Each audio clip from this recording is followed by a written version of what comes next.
Alright, so today is going to be a little different from the norm, going back to my fishing roots here. So really what I want to talk about today is I want to help everybody not suck at throwing spinnerbaits. And I'm going to do a 5-part series. First part I'm going to talk about frames, which is probably one of what I thought was the most important, as I kind of will talk about, but it is just part of the equation when you're fishing spinnerbaits. Part 2 will be about blades and terminal tackle, including beads, swivels. Weight will be part 3. Color will be part 4. Retrieves and kind of finishing it up will be part 5. Just kind of the whole equation. But yeah, spinnerbaits, these things are probably one of the best lures you can throw. Better than a crankbait, better than those goofy chatterbaits, and definitely better than soft plastics. Can fish them pretty much anywhere from deep water, reeds, weeds, grass, and even docks, which might surprise a lot of people. So yeah, these are the coolest, most fun, one of the easier baits to throw, and one of the most efficient. So let's get started. I'll switch to the other camera angle and talk a little bit about the frames. All right, so first off, I want to just show off I've got 1/8, quarter, 3/8, half, and 3/4. And it does look like generally, I don't know if these are necessarily compact frames. Most of these they're all bullet heads. I've tried some compact frames, especially in the 1/4 ounce. I've tried a bunch of different ones from Lure Parts Online. And honestly, I mostly fish open water, except for my local lake, which is very weedy, very dark, kind of a green. But I kind of go with really just the bullet heads, and those work great. And you can see some are the R-bends, some are the loop. I do kind of like the looped at times. I'll just throw a snap on, and if you're fine with a snap, these actually work great, and it's real easy, real quick change on the water versus tying. So I've got a mix of these, kind of depends on what they got in stock. I don't really see a performance difference between those. But yeah, the compact I would maybe go with if you get a super weedy lake coming through a lot of weeds. The compact may work out for you, but otherwise I just pretty much have been buying the bullet frames because those work the best, and honestly they're the cheapest going. And sometimes you can find sales, like these are the Trocar hooks, which actually work really well, and I got those on sale at Lure Parts Online for a ridiculous price. They don't carry them anymore, but yeah, it's good to watch sales for Lure Parts Online, Barlow's, I think Jan's Netcraft, but they're usually a little higher. But usually my go-tos are Barlow's and Lure Parts Online. So now what I really want to talk about with frames, and for store-bought, what I initially thought was the biggest factor in spinnerbaits. So these right here and the Bleeding Bait Strike Kings were originally my go-tos. They held up really good, and I caught a lot of fish. But the thing is, it's a little bit hard to see. Yeah, there you go. They are definitely a thicker wire, more durable in theory, spinnerbait. And at some point, I kind of just decided to go all in and just try a War Eagle.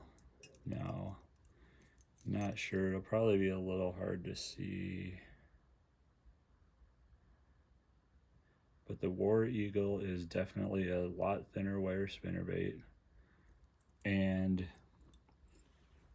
I, having fished with my father-in-law side by side, I would catch, 5-1.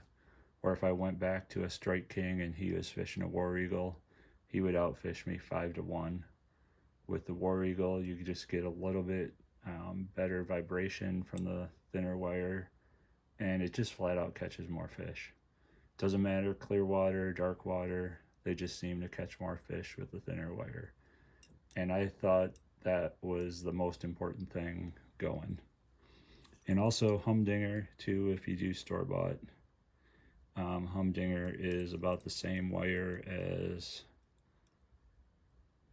War Eagle, and the only difference, oops, bump the tripod there. Humdinger doesn't quite have they're lower priced. They've got a little bit the terminal parts. They've got a crane swivel instead of a ball bearing, but honestly, they perform good. I've got the ball bearing swivels. I use the cheapest ones that Lure Parts Online sells with the split rings on them when I make my own. But so the swivel, I think the ball bearing swivel is a little bit overrated, but they do work just a little bit better. But I don't know if it's worth the price of buying like a Sampo or one of the more expensive ones. So while I thought, if you're buying store-bought, I would definitely go with the thinner wire frame. I've tried the Stanleys where they've got the wire that, I think it's Stanley that has a wire that kind of starts real large at the bend, and then as it goes out to the blades it gets thinner. I haven't had a lot of good luck, but I know a lot of people swear by those. But generally, if you're going store-bought, I would go with a thinner wire blade or a thinner wire frame. And if you fish a lot of weeds, go with a compact. Now the nice thing is, I can widen these out if need be. I can thin them up. Generally, I just keep them pretty tight, so I guess I fish them a little more compact. But yeah, if you're gonna go with store-bought, I would go with thinner wire because you're gonna get more bites, more vibration. Now, as you can see, some of these are more unique blades on here, either color or just style. If you go away from, and I'll get into that in a different video, but the frame diameter is just part of the equation, because the frames that I buy from Lure Parts Online are definitely not the thinnest frames in the world, but they do bend up. And I do want to talk about one thing with thin wire frames, like the War Eagles or the Humdingers. So I have had a War Eagle bend so bad multiple times that the hole where it comes out in the bullet head was actually just kind of opened up and elongated. So it wasn't like a small hole right around the wire. But I think one day I caught 3 5 to 7 pound smallmouth on the same bait. I think at one point this was bent 90, and this was also bent the opposite way. It's from big smallmouth and reeds. They're pretty much a psychotic fish, and they just go crazy. But I bent the wire back, no problem. Caught a couple more or 5-pounders on it, and I think the only reason I stopped fishing it was later in the day I lost it. Fish snagged me up on a reed and it broke the line. But yeah, don't necessarily go to a thicker wire thinking that, oh, they're more durable because they keep their shape after you catch a fish. I mean, I catch pike on these all the time. You can bend them back, and you can bend them back quite a bit. On mine, I've gotten 40, 50 fish. I've gotten 20 to 30 fish on a War Eagle. Honestly, if you're getting 20 to 30 fish on a bait, I think you've gotten your money's worth out of it. So yeah, as far as frames go, I personally don't worry too much about the shape, but the way that I bend the wires on mine or War Eagles, they are quite compact. And even the 3/4 ounce, even though it's a 3/4 ounce bait, is quite a compact shape for the size. So yeah, I think it's definitely the way to go, is thinner wire if you're going store-bought.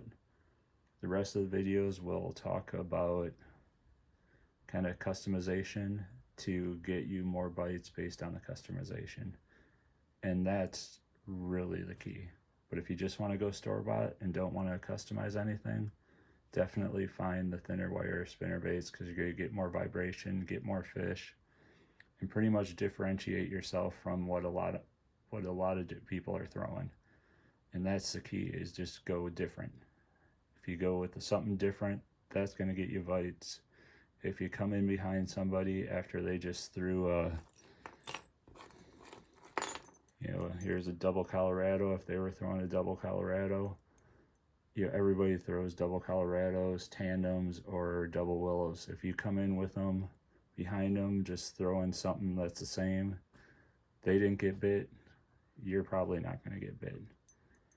So it's just like anything, you got to differentiate and give the fish something different to get bit.